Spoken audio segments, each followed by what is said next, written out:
What's up, gang? So Jason here for the love of tractors, and it's a little noisy in this because I've got a plotter running in the background, but I just want to make a short, quick video on unboxing some new cool stuff. So this first batch of custom farm toy 3D printed stuff is from Rockin' H Farm Toys, and you can always tell their stuff because they actually emboss their logo. Yeah, it's up here. I don't know if you can see that or not, into their stuff, which is a cool idea. I wish I would have thought of that. But anyway, it's cool. So this is a knaphiede grain bed for a straight truck. And you just have to wait and see what that ends up going on this winter. But I'm super excited about that. We had a straight truck with a knaphiede bed on it years ago on the farm. And so I've always wanted one. And Eric at Rockin' H produced one this year. And, well, what do you know? That's what we're doing. This next set is a pup trailer, and so this is 3D printed. I think you got this from FactFox 3D printing, and this is like SLA resin, and this is good stuff. I like this a lot. I like it a lot. I like it so much that I'm gonna do some of my own stuff in this resin. But anyway, you can see this cool little short pup trailer hopper bottom. Here's the bottom part to it.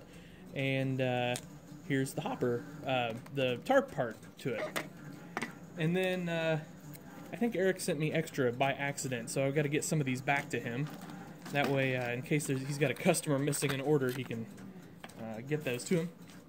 Here is the fifth wheel part, the hitch part, and the lift cylinder part, I guess is what I'm wanting to say, to that hopper trailer. Now, all right. So that's what I got from Eric. Here is what I got for myself.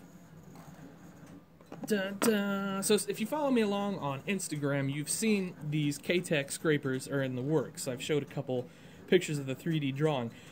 Here they are. Man, are these things monsters. So this is a train, and it's actually not going to fit in the camera frame. So it kind of hooks like, you know, so. Now there's obviously wheels that go here. Had a little issue printing the wheels and tires, so we had to reprint those. They'll be here soon, I hope, to get these finished up. But anyway, nice detail on these. Man, these are just monster scrapers. You can see the cylinder detail here on the side there. Hitches are nicely detailed, although I got a little bit of work to do to get that to actually hook up to a tractor. So just the way it goes sometimes. Same thing here. So there's a little cleanup left to do on these, but all in all, I'm really excited to see them. So let's just, for the fun of it, let's get us a big old Steiger. And you know, it's going to look something like that. Obviously it's going to have wheels, so it's going to be sitting up a little bit, and so on and so forth. But like I said, these are just monster scrapers. Actually, a buddy of mine, Jamie Givens, he asked me if I'd be interested in producing these, and I thought, well, what the heck, let's give it a shot. So there you go. All right, quick little video, but I thought it would be fun to show you what's in the works here, and you'll see these on my display pretty soon. So, all right, have a good day, guys. Happy tractor hunting.